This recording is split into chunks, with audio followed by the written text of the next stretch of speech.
ഏത് ഭാഷയിലുള്ള സിനിമകളും ഒരുപോലെ സ്വീകരിക്കുന്നവരാണ് നമ്മൾ മലയാളികൾ. അതിന്റെ ഉദാഹരണങ്ങളാണ് അല്ലു അർജുൻ എന്ന തെലുങ്ക് നടനും വിജയ് എന്ന തമിഴ് നടനുമൊക്കെ ഇവിടെയുള്ള അസാധ്യ ഫാൻ ബേസ്. സൂര്യ, അജിത്, കമൽ, രജനി, ധനുഷ്, സിംബു, ശിവകാർത്തികേയൻ, വിജയ് സേതുപതി എന്നിങ്ങനെ തമിഴ് താരങ്ങളുടെ എല്ലാ സിനിമകൾക്കും ഇവിടെ ഒരു സ്ഥിരം മാർക്കറ്റ് ഉണ്ട്. താരങ്ങളില്ലാത്ത അന്യഭാഷാ സിനിമകളും ഇവിടെ വമ്പൻ വിജയങ്ങളായിട്ടുണ്ട്. എന്നാൽ നമ്മുടെ മലയാള സിനിമയുടെ അവസ്ഥ അങ്ങനല്ല. നമ്മുടെ സിനിമകൾ കേരളം വിട്ടാൽ വലിയൊരു ഓഡിയൻസിനെ ഒന്നും അങ്ങനെ സ്വാധീനിക്കാറില്ല. അത് വല്ലപ്പോഴും മാത്രം സംഭവിക്കുന്ന ഒരു കാര്യമാണ്. അത്തരത്തിൽ തമിഴ്നാട്ടിൽ പോയി വൻ വിജയം നേടി മലയാളികളുടെ അഭിമാനമായി മാറിയ ചില മലയാള സിനിമകളുണ്ട്. ആ സിനിമകൾ ഏതൊക്കെയാണെന്നാണ് നമ്മൾ ഇന്നത്തെ വീഡിയോയിലൂടെ നോക്കാൻ പോകുന്നത്. 1966 ചെമ്മീനും പിന്നീട് അതിനെ തുടർന്ന് മധു സാറിന്റെയും നസീർ സാറിന്റെയും ഒക്കെ ചില മലയാള സിനിമകൾ തമിഴ്നാട്ടിൽ വിജയം നേടിയിരുന്നു. നമ്മള് പക്ഷെ അത്രയും പഴയ കണക്കുകളിലേക്ക് കടക്കുന്നില്ല. പിന്നെ തമിഴ് ഡബ് ചെയ്ത് വന്ന ചില മലയാള സിനിമകളും അവിടെ ഓടിയിട്ടുണ്ട്. അതും നമ്മൾ നോക്കുന്നില്ല. സ്ട്രെയിറ്റ് മലയാളം സിനിമകൾ, അതായത് ഇപ്പോൾ ലിയോയും വിക്രവും ജയിലറും ഒക്കെ തമിഴ് സിനിമകളാണ്. അതൊക്കെ നമ്മൾ ഇവിടെയും തമിഴ് തന്നെയല്ലേ കണ്ടത്. അതുപോലെ മലയാളം സിനിമകൾ മലയാളത്തിൽ തന്നെ തമിഴർ കണ്ട് വിജയിപ്പിച്ചിട്ടുണ്ട്. ആ സിനിമകൾ മാത്രമാണ് ഈ വീഡിയോയിൽ പറയുന്നത്. അപ്പോൾ ഓക്കെ, കൂടുതൽ സമയം കളയാതെ നമുക്ക് നേരെ വീഡിയോയിലേക്ക് കിടക്കാം. Welcome to Filmy talks.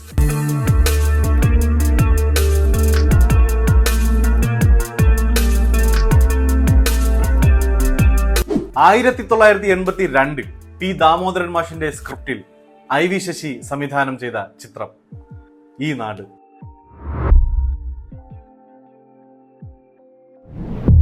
Making കൊണ്ടും സ്റ്റോറി ടെല്ലിംഗ് കൊണ്ടുമൊക്കെ കാലത്തിന് മുന്നേ സഞ്ചരിച്ച ഒരു സിനിമ എന്ന് വേണമെങ്കിൽ നമുക്ക് പറയാം ഈ നാടിനെ. നമ്മൾ പുതിയ തലമുറ മലയാളത്തിലെ ട്രാഫിക് എന്ന സിനിമയിലൂടെ കണ്ട മൾട്ടി നരേറ്റീവ് സ്റ്റോറി ടെല്ലിംഗ് ഒക്കെ പതിറ്റാണ്ടുകൾക്ക് മുൻപ് മലയാളത്തിൽ പയറ്റിയ സിനിമ. ബാലൻ കെ നായർ നായക തുല്യമായ വേഷത്തിൽ വന്ന സിനിമയില് എല്ലാ IV ശശി ചിത്രങ്ങളിലെയും പോലെ തന്നെ ഒരു വമ്പൻ താരനിര ഉണ്ടായിരുന്നു. രതീഷ് നെഗറ്റീവ് റോളിൽ വന്ന ഈ ചിത്രത്തിൽ മമ്മൂട്ടിയും ഒരു കഥാപാത്രത്തെ അവതരിപ്പിച്ചിട്ടുണ്ട്. കൂടാതെ ലാലു അലക്സ്, ശ്രീനിവാസൻ, രവീന്ദ്രൻ, കൃഷ്ണചന്ദ്രൻ, പ്രതാപചന്ദ്രൻ, GK പിള്ള, ശങ്കരാടി, കുതിരവട്ടം പപ്പു, സത്താർ, അച്ഛൻ കുഞ്ഞ് അങ്ങനെ തുടങ്ങി അന്ന് മലയാള സിനിമയിൽ ഉണ്ടായിരുന്ന ഒട്ടുമിക്ക താരങ്ങളും ഉണ്ടായിരുന്നു ഈ നാട് എന്ന സിനിമയിൽ. പടം കേരളത്തിൽ മാത്രമല്ല തമിഴ്നാട്ടിലും വമ്പൻ ഹിറ്റ് ആയിരുന്നു. എത്ര ദിവസം ഇത് തമിഴ്നാട്ടിലെ തിയേറ്ററുകളിൽ ഓടിയെന്നതിനെ പറ്റിയിട്ടൊരു കൃത്യമായ കണക്ക് നമുക്ക് ലഭ്യമല്ല. മദ്രാസ് അണ്ണൈ തിയേറ്റർ, അഭിരാമി തിയേറ്റർ, രാജകുമാരി തിയേറ്റർ, ശാന്തി തിയേറ്റർ എന്നിങ്ങനെ 4 തിയേറ്ററുകളിൽ പടം ഓടിയിട്ടുണ്ട്. കോയമ്പത്തൂരും സിനിമ വിജയമായിരുന്നു. ആ വർഷത്തെ ഏറ്റവും വലിയ സൗത്ത് ഇന്ത്യൻ ഹിറ്റ് കൂടിയായിരുന്നു ഈ നാട്, കേരളത്തിന്റെ ഇൻഡസ്ട്രി ഹിറ്റ്. പൊളിറ്റിക്സ് സംസാരിച്ച ഈ സിനിമ ആ കാലത്തെ സാധാരണക്കാരുടെ ജീവിതവും രാഷ്ട്രീയത്തിലെ കള്ളക്കളികളുമൊക്കെ പച്ചയായി തന്നെ ചിത്രീകരിച്ചു. ശ്യാം ഈണം നൽകിയ പാട്ടുകളും അക്കാലത്ത് വൻ ഹിറ്റ് ആയിരുന്നു. ഇടക്കാലത്ത് അതിലൊരെണ്ണം റീൽസിലും ട്രെൻഡായി.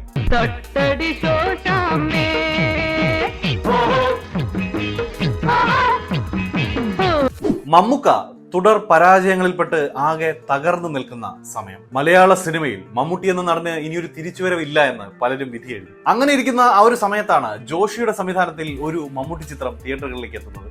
അറിയാലോ പടം ഏതാണെന്ന്? ന്യൂഡൽഹി.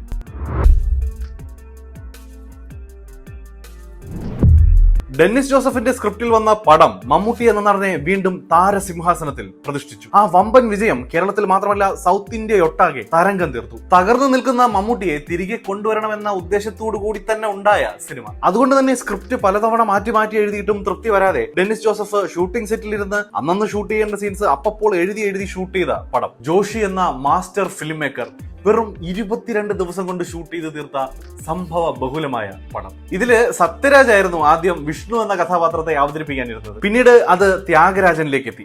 അദ്ദേഹവും മമ്മൂക്കയെ പോലെ തന്നെ തമിഴ്നാട്ടിൽ സ്റ്റാർഡം തകർന്നു നിൽക്കുന്ന ഒരു സമയമായിരുന്നു അത്. പടം കേരള ബോക്സ് ഓഫീസിൽ ചരിത്രം സൃഷ്ടിച്ച കഥ എല്ലാവർക്കും അറിയായിരിക്കുമല്ലോ. എന്നാൽ അന്നേ വരെ മലയാള സിനിമ എന്നാൽ അഡൾട്ട്സ് ഓൺലി സിനിമകളാണ് എന്നൊരു ലേബലിൽ കണ്ടിരുന്ന തമിഴ് ഓഡിയൻസ് ന്യൂഡൽഹി കണ്ട് അന്തം വിട്ടു. ചെന്നൈയിലെ സഫയർ തിയേറ്ററിൽ 100 ദിവസം റെഗുലർ ഷോ കളിച്ച് ന്യൂഡൽഹി എന്ന മലയാള ചിത്രം തമിഴ്നാട്ടിൽ ചരിത്രം സൃഷ്ടിച്ചു. നമ്മൾ ആദ്യം പറഞ്ഞ പോലെ ചെമ്മീൻ പോലെ ചില പഴയ മലയാള സിനിമകൾ തമിഴ്നാട്ടിലെ ഓടിയിട്ടുണ്ട്. പിന്നെ ചില ക്ലാസ് സിനിമകളൊക്കെ കാണാൻ വളരെ കുറച്ച് ഓഡിയൻസും അവിടെ ഉണ്ട്. കൂടിപ്പോയ 1-2 ആഴ്ച മാത്രം അത്തരം സിനിമകൾ ഓടും. അങ്ങനെ ഇരിക്കുമ്പോഴാണ് ഒരു പക്ക കൊമേഴ്ഷ്യൽ പടം മലയാളത്തിൽ ഇറങ്ങിയിട്ട് തമിഴ്നാട്ടിൽ 100 ദിവസം ഓടുന്നത്. അതും ഒരു പാട്ടോ ഡാൻസോ മസാല എലമെന്റ്സോ ഒന്നുമില്ലാതെ. ആ സമയത്ത് പടം കണ്ട സൂപ്പർ സ്റ്റാർ സാക്ഷാൽ രജനീകാന്ത് ഈ സിനിമ തന്നെ വെച്ച് റീമേക്ക് ചെയ്യണമെന്ന ആവശ്യവുമായി സംവിധായകൻ ജോഷിയെയും ഡെന്നിസ് ജോസഫിനെയും അങ്ങോട്ട് പോയി കണ്ടു. അമ്മാതിരി ഇമ്പാക്റ്റ് ആണ് ന്യൂഡൽഹി തമിഴ്നാട്ടിൽ ഉണ്ടാക്കിയത്. രജനി അന്ന് ചെന്നത് ഹിന്ദിയിൽ ന്യൂഡൽഹി റീമേക്ക് ചെയ്യാനായിരുന്നു. പക്ഷേ ആൾറെഡി റീമേക്ക് റൈറ്റ്സ് വിറ്റ് പോയിരുന്നത് കൊണ്ട് അന്നത് നടന്നില്ല. ത്യാഗരാജൻ അവതരിപ്പിച്ച വിഷ്ണു എന്ന കഥാപാത്രം തമിഴ്നാട്ടിൽ വൻ സ്വീകാര്യത നേടിയിരുന്നു. അതിന്റെ ചുവട് പിടിച്ച് ന്യൂഡൽഹിക്ക് ഒരു 2ാം ഭാഗം പോലും ഉണ്ടായി. മലയാളത്തിലല്ല, തമിഴിൽ. വിഷ്ണു എന്ന കഥാപാത്രത്തെ മെയിൻ ആക്കി ഒരു സ്പിൻ ഓഫ് പോലെ ആ കഥാപാത്രത്തിന്റെ കഥ പറഞ്ഞ ചിത്രം സേലം വിഷ്ണു. ത്യാഗരാജൻ തന്നെ ആയിരുന്നു ഈ ചിത്രം സംവിധാനം ചെയ്തത്. ഫീൽഡ് ഔട്ട് ആയിരുന്ന മമ്മൂട്ടി മലയാളത്തിൽ ശക്തമായി തിരിച്ചു വന്നു എന്ന് മാത്രമല്ല, തമിഴിൽ മലയാള സിനിമകൾക്ക് പുതിയൊരു മാർക്കറ്റ് കൂടി തുറന്നു കൊടുത്തു മമ്മൂക്കയും ന്യൂഡൽഹിയും.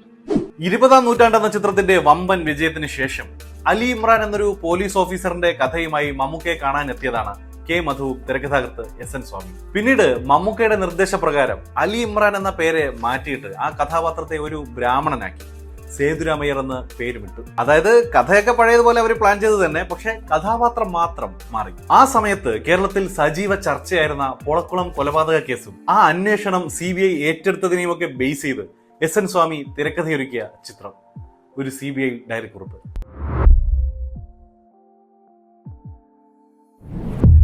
1988 റിലീസായ കേരളത്തിൽ ആ വർഷത്തെ ഏറ്റവും വലിയ വിജയ ചിത്രമായി മാറിയ CBI തമിഴ്നാട്ടിലും ചരിത്രം സൃഷ്ടിച്ചു. തൊട്ടു മുന്നത്തെ വർഷം വന്ന മമ്മൂട്ടി ചിത്രം ന്യൂഡൽഹിയുടെ തരംഗം നിലനിൽക്കെ തന്നെ വന്ന മമ്മൂട്ടിയുടെ മറ്റൊരു ക്രൈം ത്രില്ലർ എന്ന നിലയ്ക്ക് പടത്തിന് അത്യാവശ്യം ഇനിഷ്യലും ഉണ്ടായിരുന്നു. പടം കൂടി ഗംഭീരമായതോടുകൂടി ആളുകൾ തിയേറ്ററുകളിലേക്ക് ഒഴുകി. ന്യൂഡൽഹിയിലെ പോലെ തന്നെ ഇതിലും ഒരു പാട്ടോ പ്രോപ്പർ ഫൈറ്റോ ഒന്നുമില്ല. ഇതൊന്നുമില്ലാത്ത പടം ചെന്നൈയിലെ സഫയർ തിയേറ്ററിൽ അക്കാലത്ത് 200 ദിവസത്തോളം ഓടി. എസ് എൻ സ്വാമിയുടെ ത്രില്ലിംഗ് സ്ക്രിപ്റ്റും കെ മധുവിന്റെ മേക്കിങ്ങും, സർവോപരി നമ്മൾ അന്നേ വരെ കണ്ടിട്ടില്ലാത്ത വളരെ വ്യത്യസ്തനായ സേതുരാമയ്യർ എന്ന അന്വേഷണ ഉദ്യോഗസ്ഥനായി മമ്മൂക്കയുടെ പ്രകടനവും സിനിമയെ ജനപ്രിയമാക്കുന്നതിൽ വലിയ പങ്ക് വഹിച്ചു. ഇടയ്ക്കിടെ തമിഴ് കലർന്ന മലയാളം സംസാരിക്കുന്ന ഒരു കഥാപാത്രമായതും ഇതൊരു തമിഴന്റെ കഥയാണെന്ന ഫീൽ അവർക്ക് ഉണ്ടാക്കിയിരിക്കാം.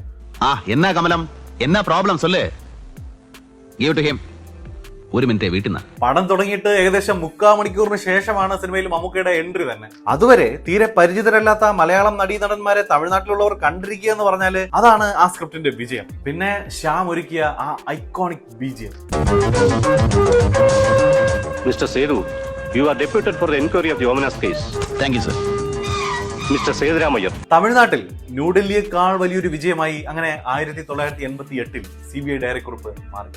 2012 വന്ന നിവിൻ പോളി നസ്രിയ ചിത്രം നേരം, അൽഫോൺസ് പുത്രന്റെ നേരം. ഈ സിനിമ ഒരേ സമയം മലയാളത്തിലും തമിഴിലും ഒരുക്കിയ ഒരു ബൈലിംഗ്വൽ സിനിമയായിരുന്നു. ഈ സിനിമയുടെ തമിഴ് വേർഷൻ തമിഴ്നാട്ടിലെ വൻ വിജയമായിരുന്നു. അങ്ങനെ നിവിൻ പോളിയും നസ്രിയ നസീമും അവിടെ വൻ താരങ്ങളായി, പ്രത്യേകിച്ച് നസ്രിയ. ആ സമയത്ത് സോഷ്യൽ മീഡിയയിൽ സജീവമായിരുന്നവർക്കറിയാം നസ്രിയ തമിഴ്നാട്ടിൽ ഉണ്ടാക്കിയ ഓളം എന്തായിരുന്നു. സർവ്വ തമിഴന്മാരും നസ്രിയ ക്രഷ് അടിച്ച് നടന്ന ഒരു സമയം. അത് മുതലാക്കിക്കൊണ്ടുവന്ന രാജാറാണി സിനിമയിലൂടെയും നസ്രിയ തമിഴ്നാട്ടിൽ വൻ ജനപ്രീതി നേടി. അങ്ങനെ ഇരിക്കുമ്പോഴാണ് 2014 അഞ്ജലി മേനോൻ സംവിധാനം ചെയ്ത ബാംഗ്ലൂർ ഡേയ്സ് തിയേറ്ററുകളിൽ റിലീസാവുന്നത്.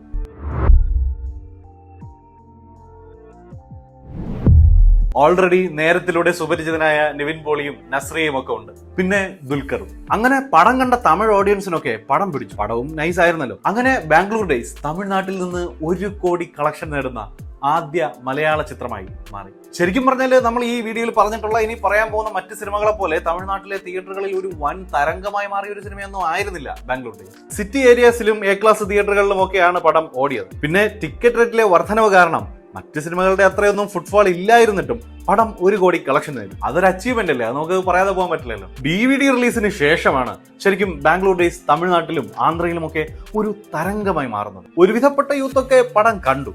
അതുകൊണ്ട് തന്നെ ഈ ജനപ്രീതി മുതലാക്കാമെന്ന് കരുതി ബാംഗ്ലൂർ ഡേയ്സ് തമിഴിൽ റീമേക്ക് ചെയ്യുകയുണ്ടായി. 2016 ഭാസ്കറിന്റെ സംവിധാനത്തിൽ ആര്യയും ബോബി സിംഹയും റാണ ദഗ്ബട്ടിയും ശ്രീദിവ്യയും ഒക്കെയായി മികച്ച കാസ്റ്റിൽ വന്ന ചിത്രം പക്ഷേ നിലം തൊട്ടില്ല. അതിനൊരു പ്രധാന കാരണം ആൾറെഡി നമ്മുടെ മലയാളം വെർഷൻ അവിടെ ഭൂരിഭാഗം പേരും കണ്ടിട്ടുണ്ടായിരുന്നു. പിന്നെ ക്യാരക്ടേഴ്സിൽ ചേരാത്ത കാസ്റ്റിംഗും മോശം മേക്കിങ്ങുമായി വന്ന ബാംഗ്ലൂർ നാൾക്കൾ വൻ പരാജയമായി മാറി. അത്രത്തോളം ഉണ്ടായിരുന്നു ബാംഗ്ലൂർ ഡേയ്സ് തമിഴ്നാട്ടിൽ ഉണ്ടാക്കിയ ഇമ്പാക്ട്. ഒരു CBI ഡയറി കുറിപ്പിന് ശേഷം ചില മലയാള സിനിമകളൊക്കെ തമിഴ്നാട്ടിൽ ഓടിയെങ്കിലും അന്ന് CBI ഉണ്ടാക്കിയ അത്രയും ഓളമൊന്നും പിന്നീട് ഒരു സിനിമയ്ക്ക് ഉണ്ടാക്കാൻ കഴിഞ്ഞിരുന്നില്ല. നീണ്ട 25 വർഷങ്ങൾക്ക് ശേഷമാണ് 1988 മമ്മൂക്ക തമിഴ്നാട്ടിൽ സൃഷ്ടിച്ച ആ ഒരു ഓളം, ആ ഒരു തരംഗം മറ്റൊരു മലയാള സിനിമ തമിഴ്നാട്ടിൽ സൃഷ്ടിക്കുന്നത്. 2014 വന്ന അൽഫോൺസ് പുത്രൻ ചിത്രം, നിവിൻ പോളി ചിത്രം പ്രേമം.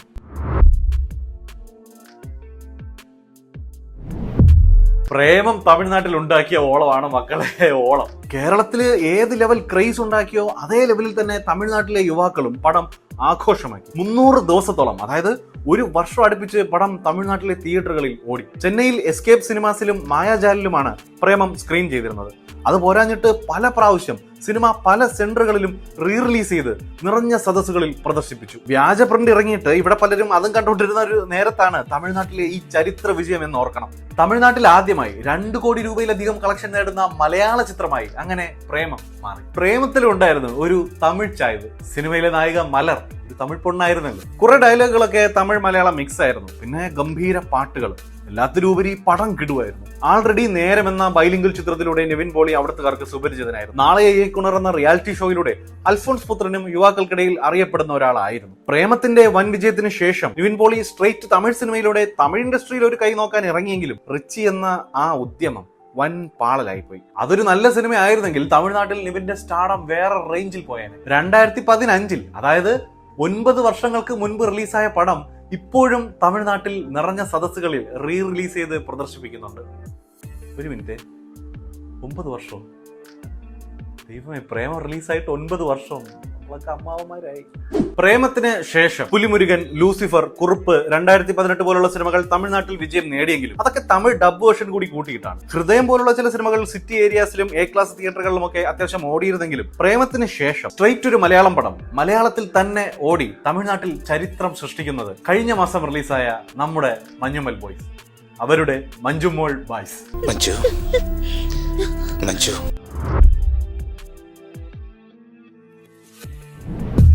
കാലത്തിന് മുന്നേ സഞ്ചരിച്ച കമൽഹാസൻ എന്ന ലെജൻഡിനെ തമിഴ് സിനിമാ ലോകം തിരിച്ചറിഞ്ഞുകൊണ്ടിരിക്കുന്ന ഒരു ഫേസിലാണ് ഇപ്പോൾ. വർഷങ്ങൾക്ക് മുന്നേ പുള്ളി ചെയ്തു വെച്ച പല കാര്യങ്ങളും പുതിയ തലമുറ ഇപ്പോൾ തിരിച്ചറിയുകയും അദ്ദേഹം എത്ര വലിയൊരു ജീനിയസ് ആണെന്ന് തിരിച്ചറിയുകയും ചെയ്യുന്നു.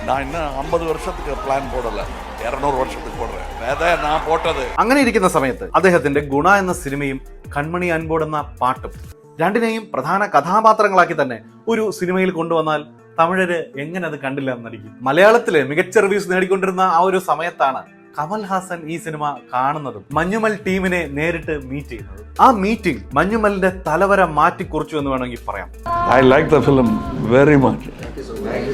ആൾറെഡി തമിഴ്നാട്ടില് മൗത്ത് പബ്ലിസിറ്റിയിൽ ആള് കയറി തുടങ്ങിയായിരുന്ന പടം കമൽ സാറിന്റെ വീഡിയോ കൂടി വന്നതോടെ ആളുകൾക്കിടയിൽ വൻ ചർച്ചയായി മാറി. ഗുണ എന്ന സിനിമയും കൺമണി അൻപോട് എന്ന പാട്ടും 30 വർഷങ്ങൾക്കിപ്പുറം വൻ ചർച്ചയായി. മലയാള സിനിമ ഇന്നേ വരെ കണ്ടിട്ടില്ലാത്ത ഗംഭീര സർവൈവൽ ത്രില്ലർ. എന്തുകൊണ്ട് ഈ സിനിമ തമിഴ്നാട്ടിൽ ഇത്ര വലിയൊരു വിജയമായി? കമൽഹാസൻ, ഗുണ, കൺമണി അൻപോട്, പാട്ട്, ഇതൊക്കെയാണ് ജനത്തെ തിയേറ്ററുകളിലേക്ക് ആദ്യം എത്തിച്ചത്. തിയേറ്ററുകളിലേക്ക് എത്തിക്കിട്ടിയപ്പോ ബാക്കി കാര്യം പിന്നെ മഞ്ഞുമൽ ബോയ്സ് ഏറ്റു. തിയേറ്ററിൽ വന്ന പ്രേക്ഷകരെ 100% തൃപ്തിപ്പെടുത്തുന്ന ഒരു പ്രോഡക്റ്റ് ആയിരുന്നു മഞ്ഞുമൽ ബോയ്സ്. തീർച്ചയായും ഈ സിനിമയ്ക്ക് ഒരു യൂണിവേഴ്സൽ അപ്പീലുണ്ട്. അത്തരമൊരു സബ്ജക്റ്റ് ആണ് അത്.